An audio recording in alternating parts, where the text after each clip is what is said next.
All right, here we are, another week around the trash fire. Your host Matthias, along with the boy John. John. I cannot wait for summer to be over. I know we're getting there, Yeah, but it's so goddamn hot right now. it is dang hot. Like actually hot. Really hot. Yeah, I can't. I don't even want to be outside. It's what happens when your car doesn't have good AC either. Oof. But we have news. We have some Warhammer news to talk about. Maybe some other things to talk about. We'll find out when we get there. But I'm ready to dive in. Yeah, let's It's do it. been very light news on the GW end. These past few months, or not few months, the past month. I mean, granted, 10th edition came out, so they kind of have everything big out there. The next big thing being Cities of Sigmar, Or names epic. reveal, but It's weird. It feels like a drought. We haven't had a new release for 40K or AoS since Leviathan came out, which is interesting. We had no new models for those games come out. I we mean, got reveals. We got reveals when that campaign ended. right, but where's the models? No models. No models to Not buy. not till the end of August will we get our first pre-order of the codex. When the warehouses are fixed, but that might even get delayed because they still gotta release the stuff that was delayed in August. Mm. But we'll see what happens. GW is usually pretty tight-lipped about this kind of stuff, and rightfully so. Other companies who have their stuff delayed get a lot of flack. I mean, for our longtime listeners, I had my infamous Yoda example where I paid for Yoda, and he got delayed more than 6 months after I paid for him. I haven't paid for Epic yet, and it got delayed. So it does suck, but I don't feel burned because I don't give them money. So Right, you haven't put your investment in yet. exactly. So I get what Games Workshop doesn't really go too ham with the hey, pre-order this now, even though it could just come out later. Yeah, well, you know the market. Everyone has a pre-order. Everyone wants to make sure that they have their claim on the item the moment it comes out. Why people pre-order digital games? It's like, why do you even pre-order? Uh, It's a digital product. You're gonna get it regardless. But I digress. Speaking of digital product, Total Warhammer 3 is getting new DLC, Shadows of Change. And have you played Warhammer 3 since a bit, yeah. I have been dabbling here and there, but I just don't have time to play all the video games right now. you don't have time to play a 100-day campaign of Total Warhammer 3? I want to, but I think it's because Immortal Empire is still in beta. I think once it's out of beta, I'll commit more, knowing that all the kinks are fleshed out and all that bugs are fixed. But Yeah, I don't know if you've heard, but this DLC has been getting a lot of poop, like a lot of poop. I have not. I have actually not been It's listening to it's actually a anything. huge controversy because Tell me. it's. I think it's this. It's a price thing. It's the content is more or less equivalent to similar DLC packs. Well, duh, because right. Let me rephrase that. The content is pretty standard for a Total War 3 DLC. That's not a whole faction, so it's like a faction, new characters for factions, new units, and all that. But it's like I think it's like 3 times the price, or twice the. It's at least twice the price. It could be 3 times, but it's between 2 to 3 times the price. I'm looking it up And right now. yeah, people are losing it along the. Maybe it's just the social media algorithm feeding me all these videos and the Reddit posts, but my gosh, there's a lot of complaining about this DLC. Well, do you know how much the Chaos Dwarves cost? It's like $30, right? 24 Okay, 25, yeah. 24.99. Wanna know how much this thing costs? $20 or 25. 24.99. Yep. So that's the thing, right? One DLC is a whole new faction. Chaos Dwarves have multiple characters, a whole new range of units. all that jazz, whole new mechanics for factions, while this Shadows and Change or whatever it's called DLC only has, I think, 3 legendary lords and some heroes and some units, not even a lot of units, Well, I'm and it's the same looking price. it up right now here on the Steam page. Let me just put it over here. Okay, so we got 3 new legendary lords. You can recruit Gorda's Backstabber, uh, Master Chaotic Magic with Lore, Hashut. Construct Great Drill of Hashut. Co-op with Chaos Dwarves and obtain district rewards, blah blah blah. Command comprehensive army over 26 new units. Baleful Chaos Dwarf. War Machine trains new Kaldari Kadai destroyers alongside some old world cruelest infernal warrior. That's what the description is saying. Yeah, so yeah, that's pretty average for, again, it's pretty average for a DLC for Total War Warhammer, but it's the price being higher is how people and why people are so mad about it, which I understand. You don't want to pay the same. I mean, inflation sucks, right? Paying a higher price for the same thing feels bad for everyone, even if you understand. So, Well, I'm looking at the other content here. Champions of Chaos.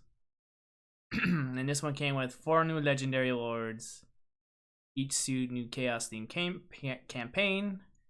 Champions of Chaos playable in the Immortal Realms, blah blah blah. Over 50 new battlefield units. And that's it. And that was priced at $15.99. yeah, so that one was, people said, was more fairly priced for what you get. I mean, I'm looking at the But Steam right now. It says recent, very negative. People didn't like that DLC either. yeah, right, there you go. So yeah, lots of controversy with this one. We'll see where it goes. We'll see what the future of the game is like. I mean, the game, honestly, I've had a lot of fun with Total War Warhammer. Even if nothing else came out for it, I wouldn't be mad. But more content is always good. I don't know. Let's just hope that it's not overpriced. I'm If looking they at can help all the DLC, you know, like I've showed off, mostly negative, mixed, whatever reviews. Looks like every DLC so far has been very negative. So, not a good start for T3 right now, TW3. right. I mean, it was a cool trailer. I like the changeling going around doing stuff. I've One of the always liked the things where, changeling model. yeah, it's one of those things you can always get on sale when they come out on sale. That's what I do. Never buy any of the Total War DLC unless it's on sale, because that is expensive, especially when you buy it in bulk. That adds up really fast. Yeah, that is that. Thank you for letting me know about the controversy, because I didn't really look into the controversy. It's No, the algorithm. honestly, Total War 3 was not my favorite campaign, so That's fair. I haven't really played too much of it since its original release. But there you go, more DLC coming for the game, keeping it going. Into model news here. GW has their model and coin of the month. For this month, we're getting some orcs. Looks like we're getting either the yeah, I'm gonna, I don't know what these orcs are called. So Savage Orc, the equivalent to what a Black Orc was back in Fantasy, and then I don't remember what this little goblin thing is called. But looks like you get to pick one of those 3 when you go into your local GW store. And then the coin is just a coin with a little arrow on it. The Gur coin. So nothing that interests me really. Not a spectacular coin either. It's kind of meh. But for those collecting GW coins, here's something new for you to look forward to. So that is that. Sunday preview. We got a pretty decent preview this week. First of all, we're getting the Vanguard Task Force, which Phobos Marines, not the greatest, and I'm not a big fan of the Phobos. Oops. But we're getting a little collector box there. Captain with the Relic Shield and Lieutenant with the Storm Shield coming out.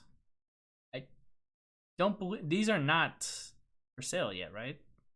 On their own. These are can only get in the I almost said Dark Vengeance. Yeah, you're right. The captain, right? Yeah. Yeah, these were only available in the 9th edition starter set, so now they're just being sold on their own finally. Yeah. About time. So that's coming up. That looks really cool. I might pick up the captain. Quick commentary actually on this. Sure. It may seem, oh, this is a cheap model, I'm not gonna get one. They're probably on eBay already for a high price. Anyways, my point being that there's a time where you can get these for like $5 on eBay. And there was a time where you can get all of these starter set models for like $5 on eBay, back when the starter sets were at print. Do you still have a Nighthaunt army, Matt? I do. You know that Lord Executioner from Soul Wars? Oh, no, the Guardian of Souls, the Lantern guy who keeps breaking? Uh-huh. He's like $60-$70 on eBay in Sprue. Shit, man. You know? So I still I'm just have like, one in Sprue. Maybe I'll go. Maybe I'll get that on eBay. Maybe you'll sell it. Yeah, dude, it is nuts how something that is so widely available is now just, because it's out of print, it's just so hard. It's just impossible to find. Well, that's what GW does. They print these like one-off models that they only put in the starter set, and then for some reason wait years later to put them on their own for sale. Yeah. Because honestly, I totally forgot about the captain. Right. Like, I probably have this model. I think I didn't give you my Space Marines, did I? No, not me. No, I gave you my Necron Warriors. That's what I gave you. So I probably have this guy. Yeah. I just never put him together. As that box, my 9th edition box, just sits there with what remaining Necron sprues and Space Marine sprues inside. $50 built. I was looking at eBay right now. $60 built. $50 built. And on sprue. And on sprue, there's one being sold for $75. God damn. Yeah, that's crazy.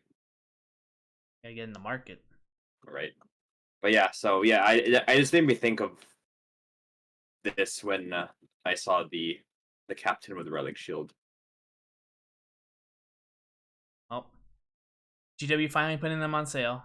Years later, here they are. If you want to pick them up at a reduced price, most likely.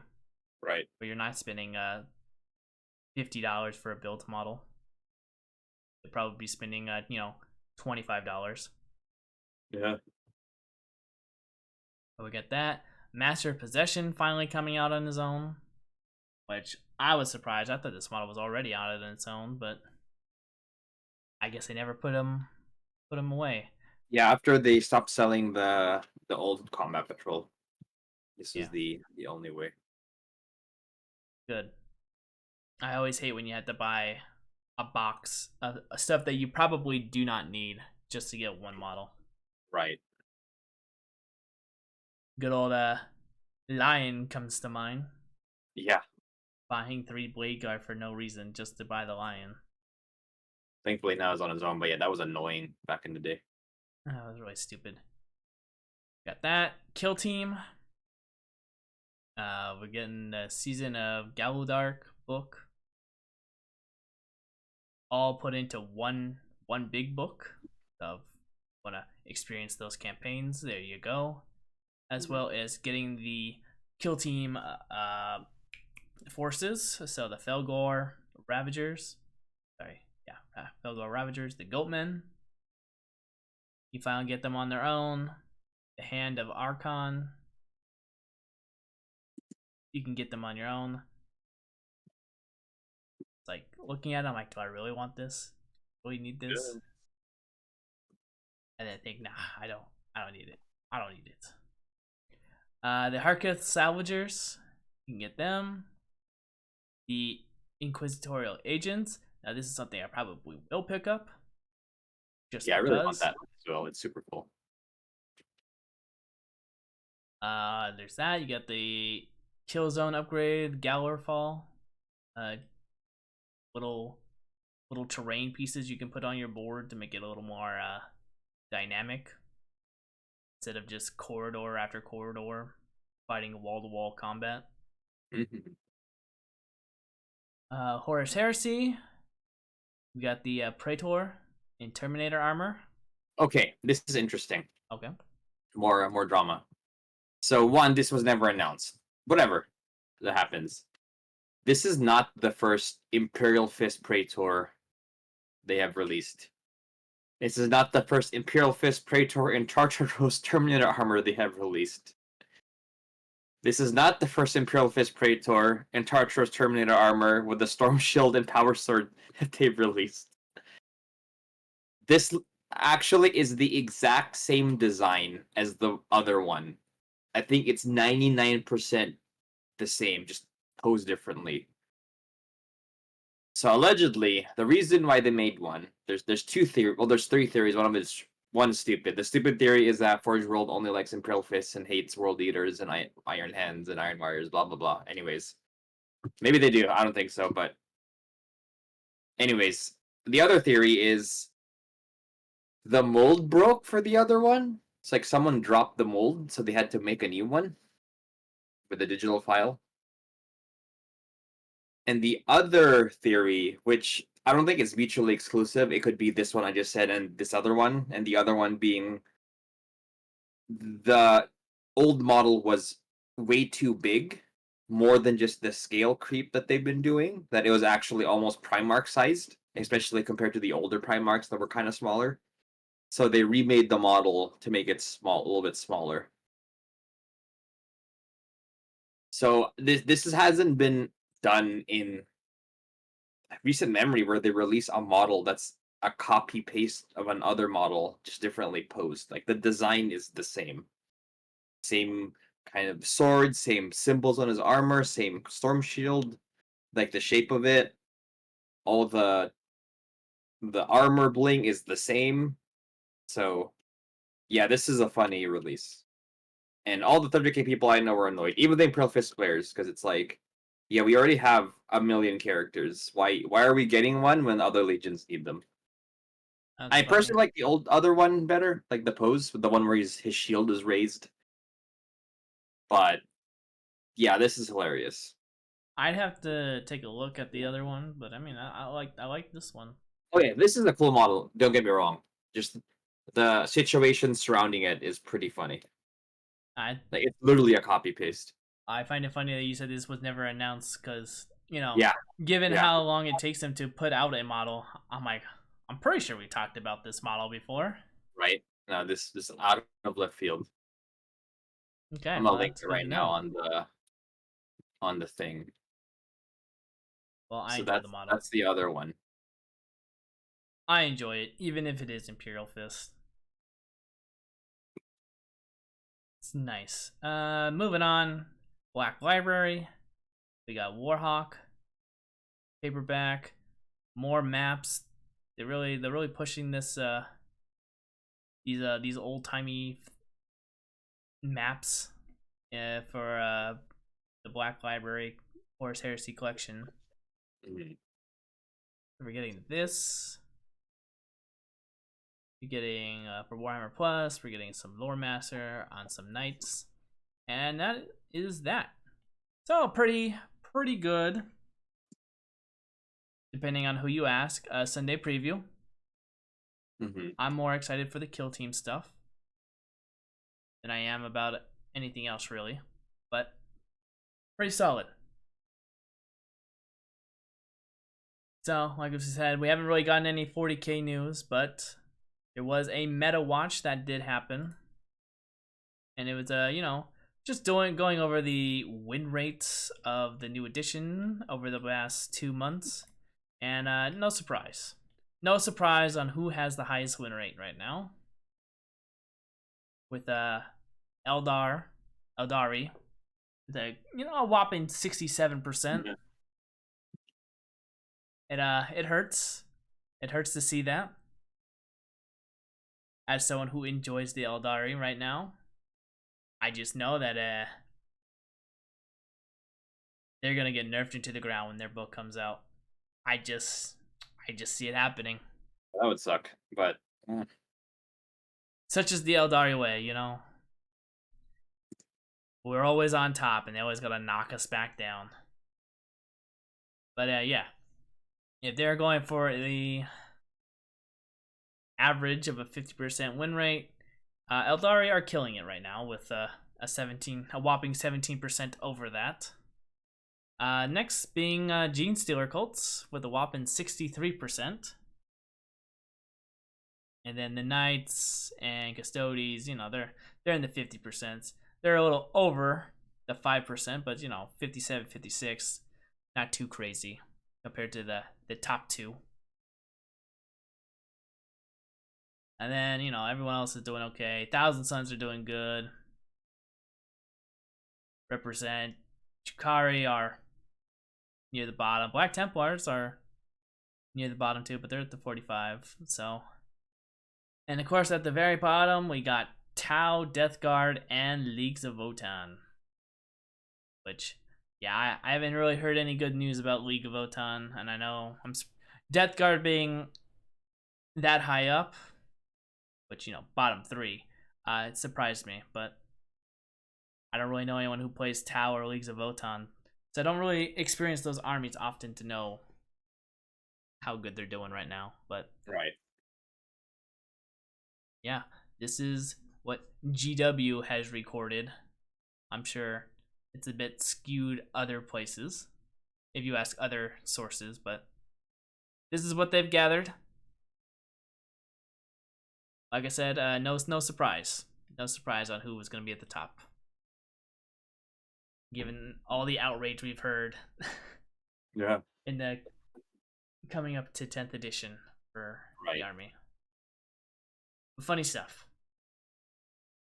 Moving on. I don't think there's anything else on this article. Moving on. We're getting the final cover reveal of the Horus heresy. And I'll let John hop off here. Why is it 3 books? GW. Like, the previous book ends when they board the Vengeful Spirit. How is that going to be 2 books? Well, you see, allegedly, the Sanguinius duel will be book 2, and the Emperor duel will be book 3. You see, John, What the they F? saw what Harry Potter did back in the early 2000s when they split the movie into two, the final movie into 2 movies. And they're like, you know what? We can do that. But we're going to do that in book form. And here we are. And we're going to do that with 3 books instead of 2. What the F? It's going to be good. It's Dan Abnett, and when Dan Abnett is consistent, he's good. And he's been really good in Saturnine, and then the part 1 was super good. But holy cow, guys, like, 3 books? I mean, they did say they'll cover the aftermath, like after Horus is defeated and all that, which that makes sense. Guilliman on Terra, Russ on Terra, Lion on Terra, right? That's fine. But they really need that? I don't think so. But I mean, I'm not angry. I'm just confused, like annoyingly confused. Like, why did they really need this? Yes, it's an epic story that's been told for 20 plus years. It's gotta, God. Yeah, you gotta tie everything up, all the loose ends. I guess so, but yeah, I mean, yay? Question mark. I hope it's book 3. I hope it's just 3 books. I better not hear like a book 4 and book 5 announcement. You'll But, hear another book. It'll be the Gosh. epilogue. So still The epilogue that's 500 pages long. Gosh. Anyways, yeah, that's a thing. I'm looking at the second picture here, and you just tell me since you read the books. Did they really have thrones dedicated to their chaos gods on their ship? No, I think that's. Oh, I think that in one of the books, Horus has like advisors from the Chaos Gods. Maybe that's part of it. Maybe not. Maybe yeah. Maybe I don't know. It's an interesting design. Let's say.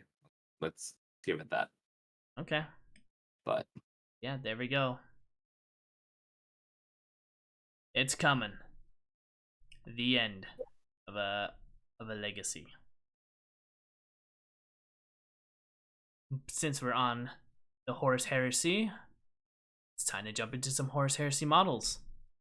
So we got the Legion Imperius Battle Support Lance of Knights. I know this is your territory, John. I know you're super hyped for Epic. yeah, I have all of these models, and by all I mean I have all the models that's required to run this, so I'm gonna run it. I have 6 knights or regular knights. I have 2 Porphyrions. I have a few Acastus or Cerastus, excuse me. Yeah, this is gonna be cool. I'm looking forward to running this on the table. Does any of it like interest you? Like any like cool mechanics that you're seeing here, or Well, the arc thing is interesting. I mean, that's not surprising considering 30k has arcs. what's the Ion arc thing? shields are. I do like how ion shields are pretty simplified. It's not necessarily a save, like a fancy save thing. It's just a standard invul save, but or like What a is an weird arc fancy thing? save. Because I don't know what that is. Say again. What is an arc thing? I don't know what that is. Well, arc, it's like armor facing. You can only shoot things in front of Oh, you, okay. stuff like that. I thought it was like I thought it was like fantasy where you guess as you Oh no, no, guess no, the no, not range that. kind of thing. Yeah, it might have that actually. Who knows? I don't think so. I think maybe I'll have it won't have free measuring. I actually don't know. Bring But back the regardless, mishap dice. Let's go. I wouldn't be surprised if that happened. So we got that. We got the Arvus is coming in. This is again a John thing because I don't know anything about 30k vehicles. So this model has already come out. I'm not sure why they're redoing it. Maybe they're releasing more Solar Aux support. Now it is kind of annoying that Heresy Thursday is dedicated to a model that already exists. It's not even like a plastic thing. It's like, hey, we're re-releasing this in resin again. So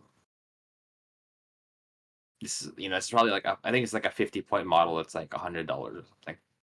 So, That's first world anyways, prices for you, that's worth baby. the price for you. But yeah, it's cute. I'd rather they announce new stuff in Heresy Thursdays, but whatever. I'm indifferent at best. They've like we stated at the beginning of this show, it's been a bit dry recently, so not surprised that they're re-showing some old stuff here. Yeah. But that is all the 30k news that we got right there. We got AoS. AoS is getting some new stuff. So if you're a fan of the Black Talons Warhammer Plus show, well, guess what? They're getting their own models. All right here. Have you seen the Black Talons? Yeah, I need to finish it. I saw the first 2 episodes. I really like them. I just need to find the time to actually watch it. But yeah, I really like them. I really like these shows. I wholeheartedly recommend. And Does the show it's make you want to buy super. these models? Oh yeah, I kind of want them just because these are the characters from the show, and they're pretty cool characters. I mean, the designs are unique, and they're all different as well. I mean, yeah, they're all Stormcast except for the internet lady, but they all have different weapons. The armor design is kind of different.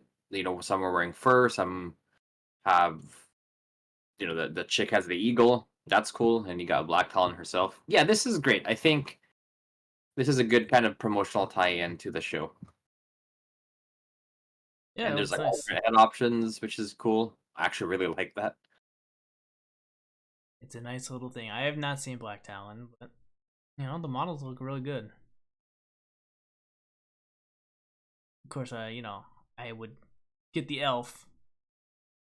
I love how they all have helmet options too. That's awesome. Well, except for the Vanguard girl, she only has a hood, but Yeah, whatever. that's fine. She doesn't need a helmet. Uh, Of course, true Deepkin fashion, you gotta have your little fish there. oh yeah, absolutely. So very cool tie-in. We're getting, of course, very cool models, as they do with the specialty models. I assume these will be Warcry I'm not available. If not sure. Warcry, you'll put them in your army if you want. They have Yeah, a misfit I think band. it's gonna be just regular AoS, which is fine. So we got that, and then finally, Cities of Sigmar entire magnificent range revealed. So funnily enough, this was in reaction to a leak, but that's understandable. That's usually That how it happens. Yeah. That said, it's super cool. I am very happy and hyped about all of this stuff. I like this Pope chair being carried around. I like how on the back you got this like skeleton Yeah, that's covered kind of cool. in candles. The cannon's cool too. Kind of complicated, but I mean it's an AOS model, so of course it has to be complicated. Yeah, Of course, the you gotta have chairperson that is detail. cool. I love the command squad. That's probably my favorite, one of my favorite kits in this whole release. Definitely, because my plan is to get the core set or the core box, not core box, the launch box, paint that up, and then get another unit. I'm probably gonna pick up this command squad next, just because it's super freaking cool. This is like completely different. This is not what I expected to see.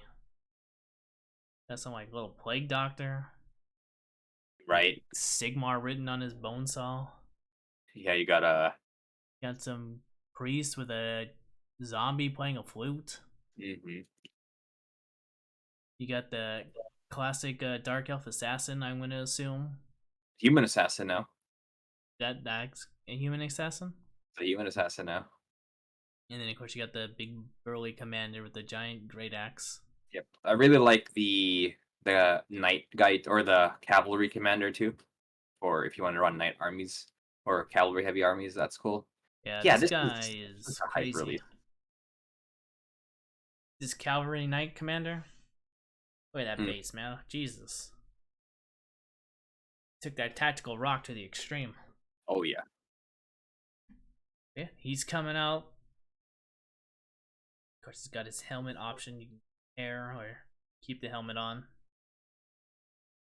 There's the book, which I think you're happy about because it's not just the little symbols of Sigmar. Yes, I prefer this to the other one. I might actually trade that to someone because I really like the cover on this one. That. There's the box, the Seas of Sigmar, which apparently we'll see more. So, Yeah, just gotta strap in. But yeah, that is everything that I have from GW website. That is confirmed. I know you have some leaks that have popped up. yeah. So there's a couple of weeks coming. The first one is we're gonna get an orc release for AOS for Iron Jaws specifically. So if you recall, not too long ago, there was a giant, super heavy cav of the orc boar thing, like the the mega Gorgrunta, like the almost like a chariot, but not really. So that hasn't come out yet. So the rumor is it's gonna be in a wave of Iron Jaws, including new Ard Boys, which is the basic infantry, which I think is needed. Kind of taking a cue from 40k with re-releasing the basic troop in a more modern version. So I think that's kind of cool. Okay. And then we're gonna see some more units as well with that and some HQs. But So we're gonna that see lots of orcs. It's more yeah, greenskins. yeah. So that's the rumor for for Iron Jaws. And also, there was a leaked picture, which I had have a hard time finding, of a new Flesh Eater Court's unit. The sprue was leaked, and it looks like ghouls who are wearing patchwork armor, wielding knightly weapons like halberds and swords and shields.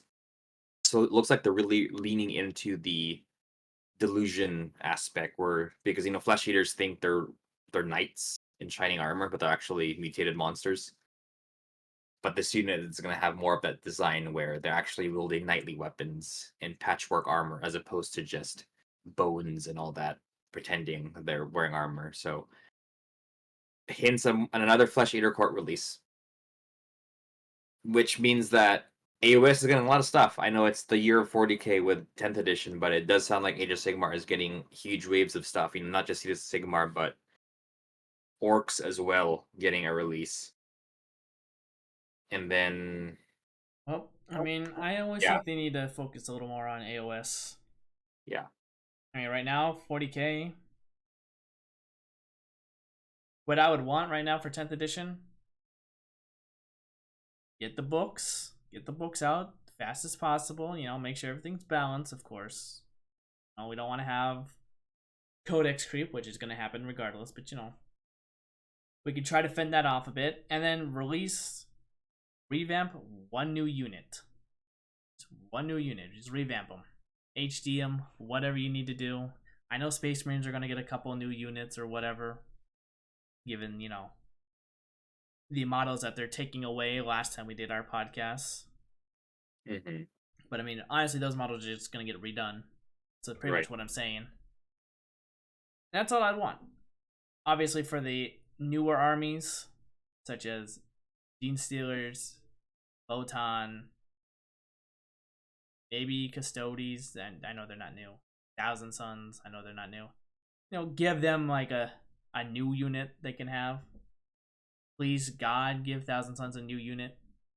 That'd be nice. Their range is so limited. Please give us something new. But yeah, that's what I would want.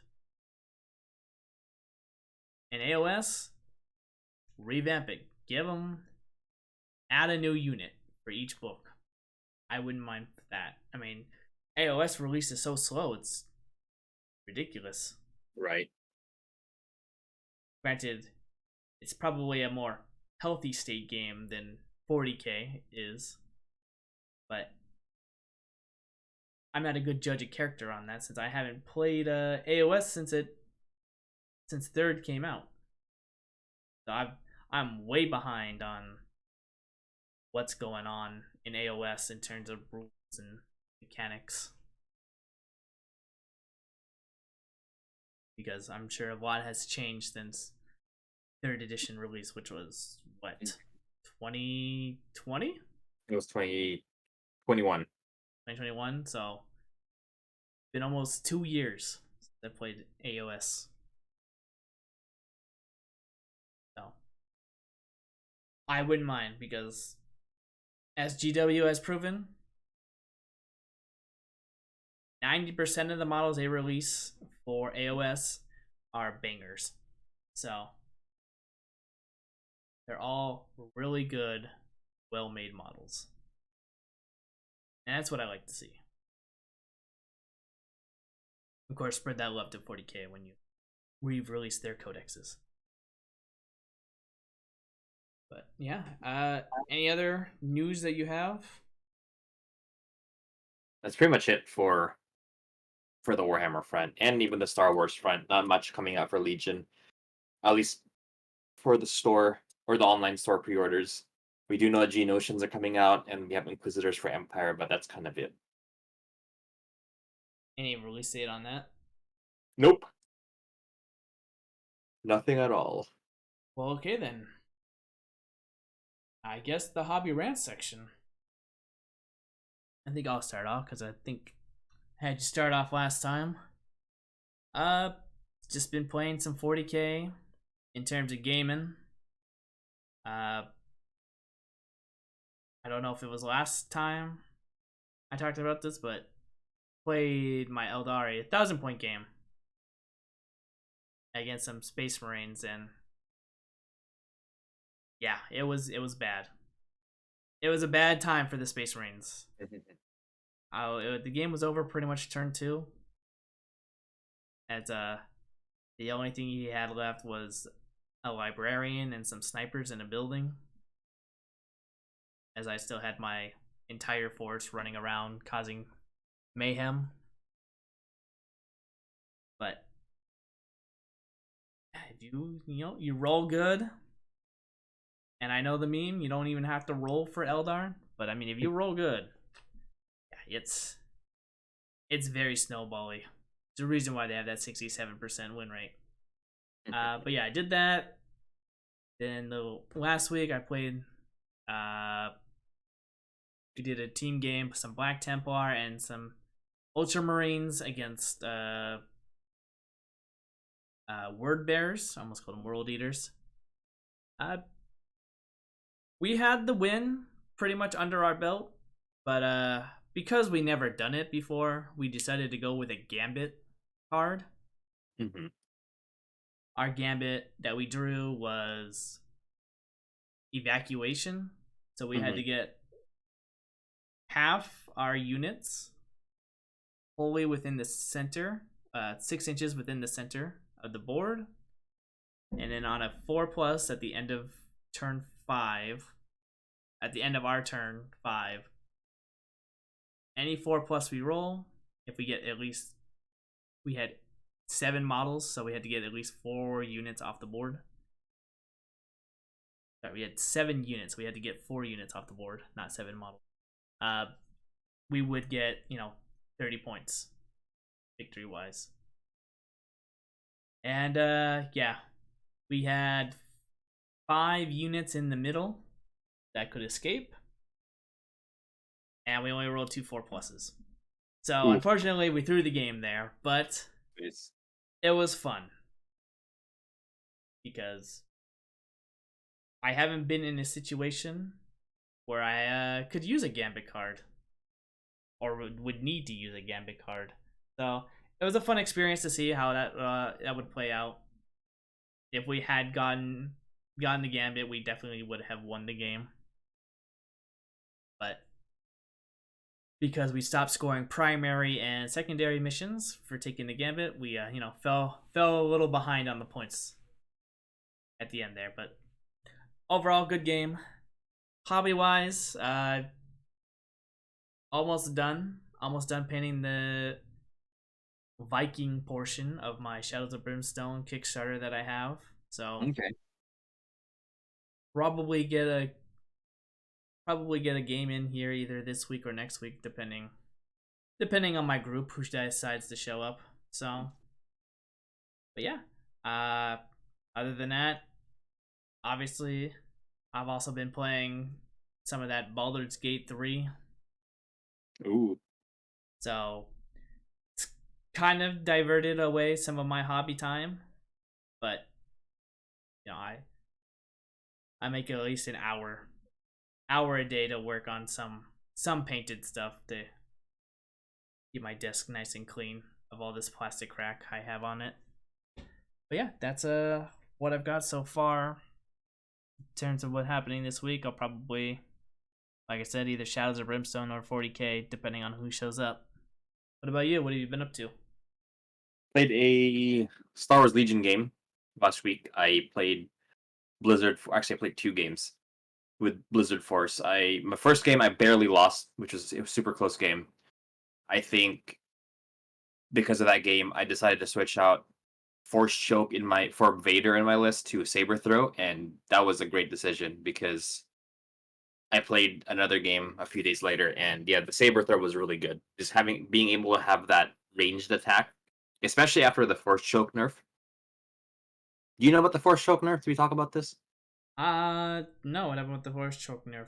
Doesn't it still just target one person that you choose and it kills them instantly? Yeah, that's changed now. It's you no longer pick who gets wounded. Oh, thank God. Yeah. I'm happy. I hated that.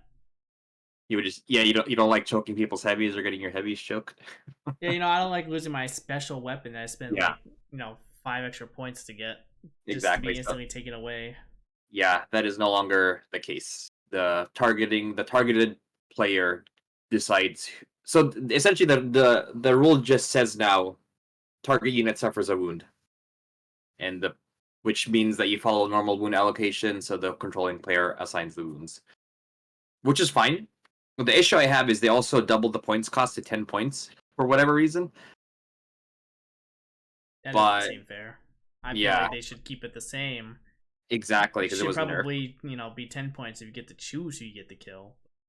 Exactly. So I mean, it does bypass saves, but it's still, objectively worse than before, and now you pay more for it. I still want to try it because a lot of Vader guides said, "Oh, you should still use Force Choke," and I can see why. It's still a good, it's a free wound, right?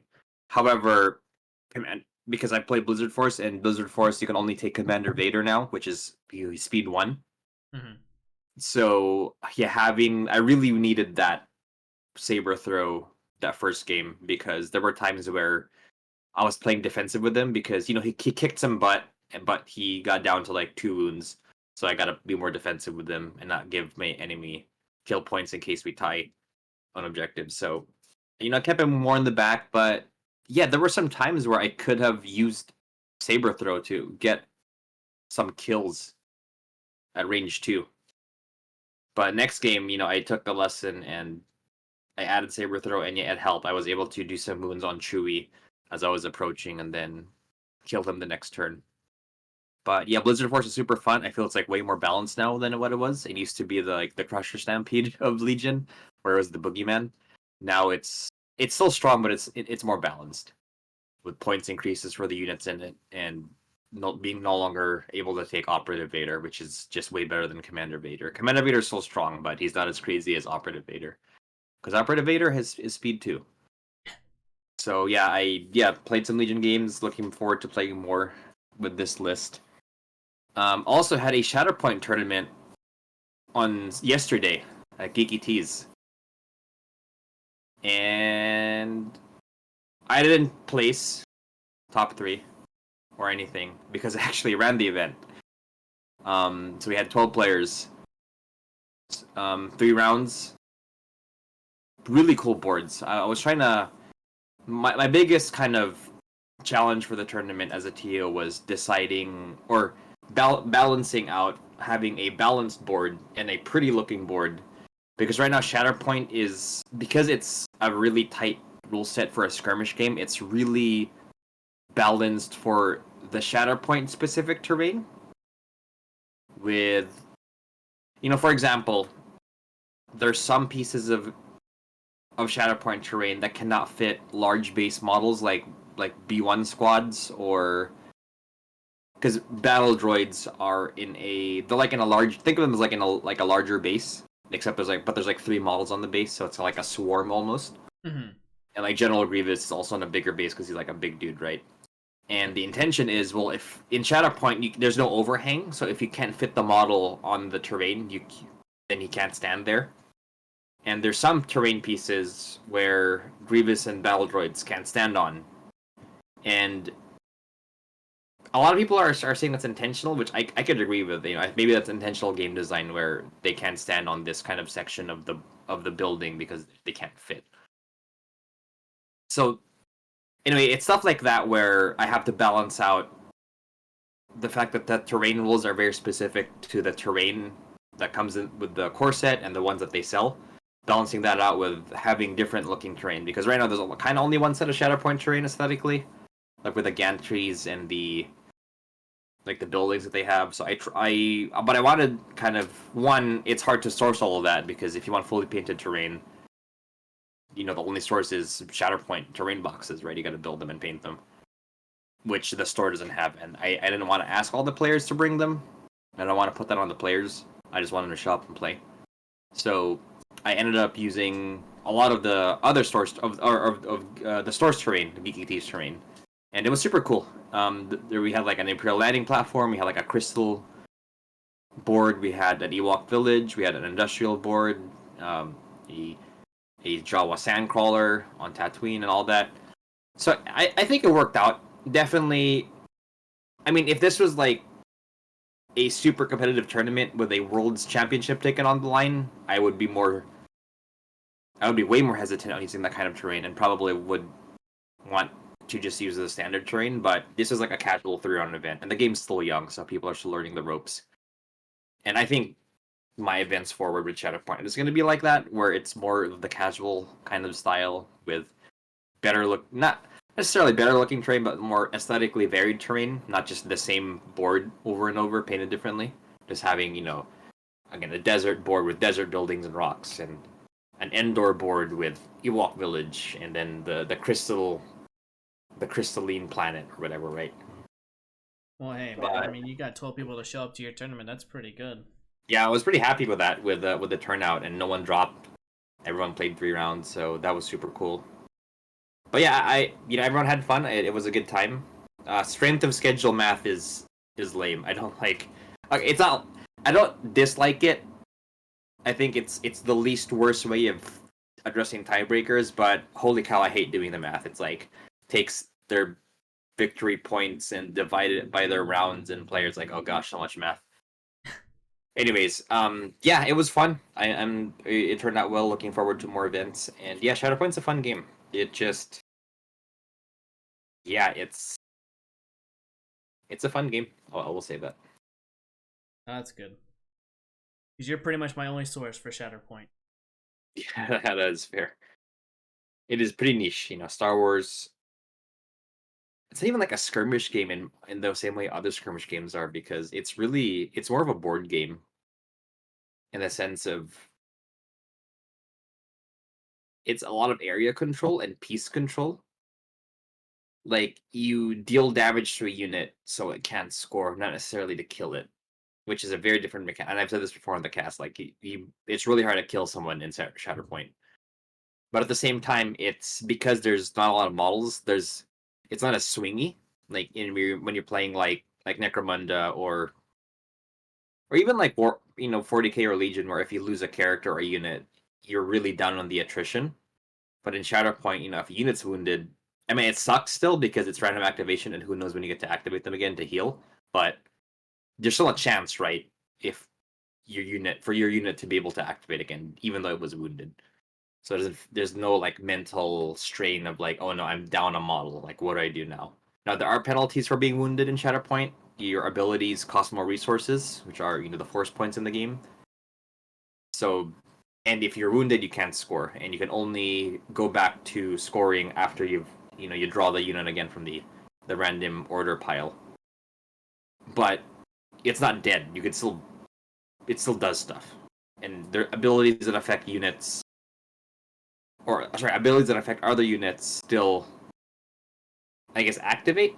An example is, so the super tactical droid characters have an ability where another battle droid unit gets to move and shoot.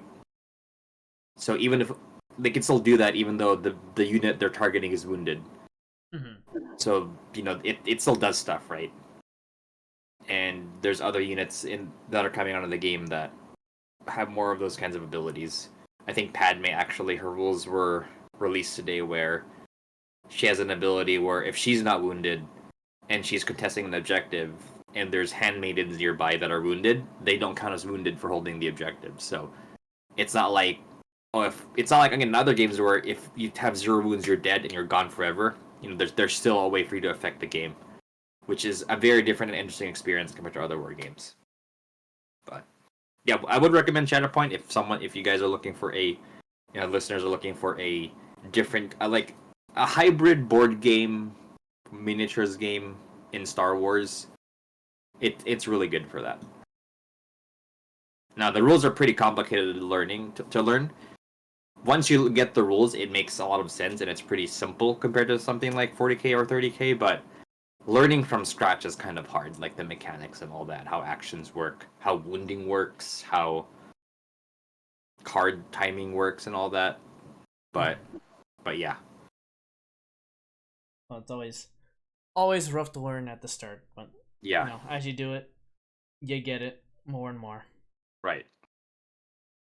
But yeah, that was my weekend.